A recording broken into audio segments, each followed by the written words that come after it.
Welcome to E3 Rehab. I'm Dr. Mark Sertica, physical therapist.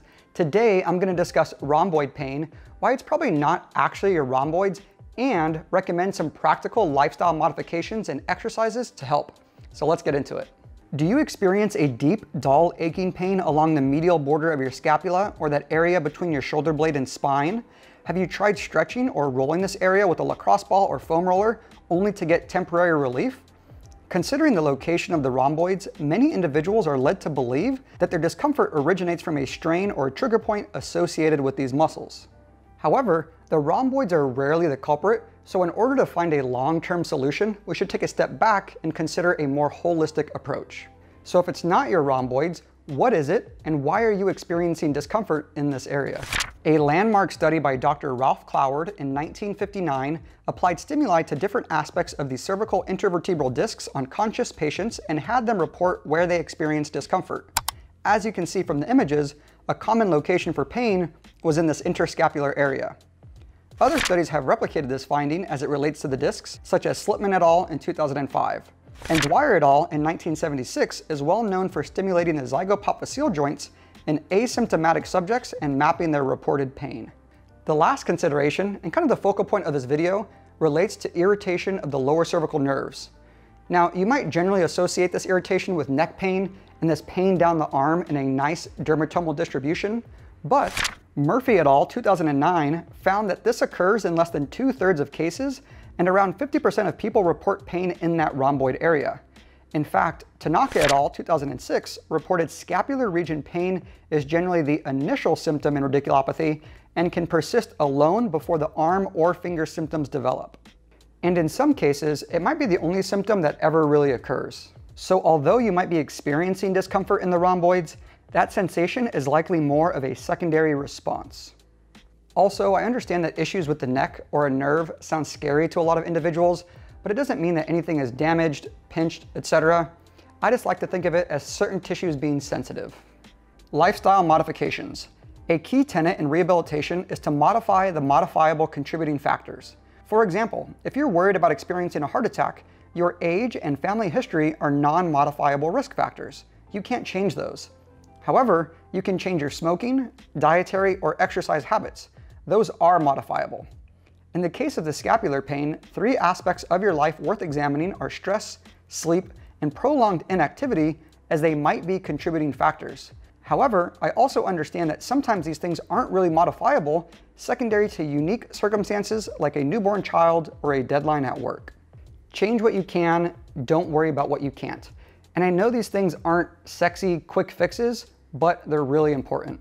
For prolonged inactivity, keep it simple. If you know you're going to be stuck at the computer for hours on end, plan some active rest breaks if you're able to, like walking or the exercises I'm going to outline. As far as posture goes, don't try to maintain a quote-unquote perfect posture.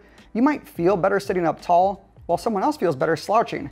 But more than likely, you're going to be frequently alternating positions and finding what's comfortable for you. Trying to maintain your shoulders back and down all day can actually exacerbate symptoms. Poor sleep quality and/or quantity can magnify symptoms as well, and discomfort can also make it difficult to fall asleep.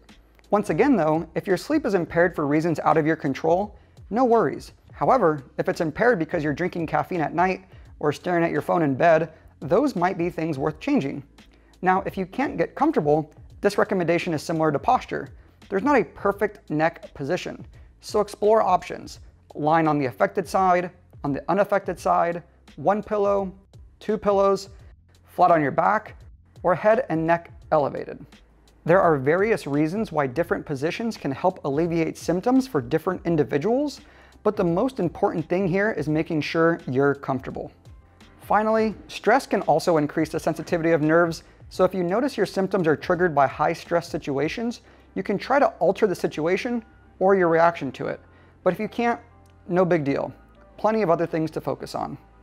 I'm going to provide a sample, exercise progression, and parameters, but I need to highlight that the theme here is based on a simple, practical quote by Louis Gifford: "Start easy, build slowly." For a sensitive nerve, more isn't always better. So unlike a lot of exercise recommendations, the goal here isn't instantaneous relief. It's a long-term plan. The movements should be tolerable and shouldn't cause an exacerbation of symptoms later on or the next day. If they do, you probably just need to scale back a bit. The first exercise is the side-lying thoracic rotation, which will guide your cervical spine through rotation and your thoracic spine through extension and rotation, while also moving your shoulder and nervous tissue through a large range of motion. To progress this, you can perform this movement in half kneeling against the wall.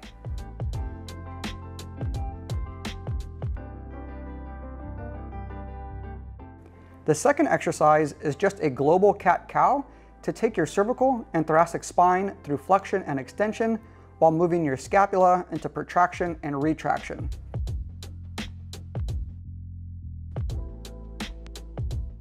To progress this, you can slow down the movement and focus on the upper back and neck by sitting onto your heels.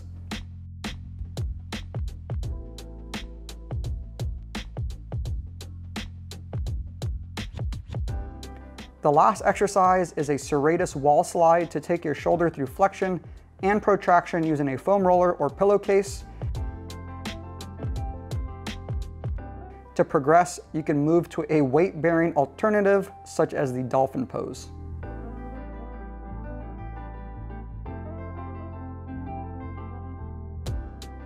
I recommend these movements periodically throughout the day, every couple hours or so, to help break up those bouts of prolonged inactivity, and you can just perform each movement for 30 to 60 seconds or whatever feels good for you. Well, that's it. Thank you so much for watching. If you liked the video, please leave us a thumbs up, subscribe, and leave some comments below so I can answer whatever questions you might have. Also, head over to our website at e3rehab.com. You can find our podcasts, blogs, programs, and more. Peace.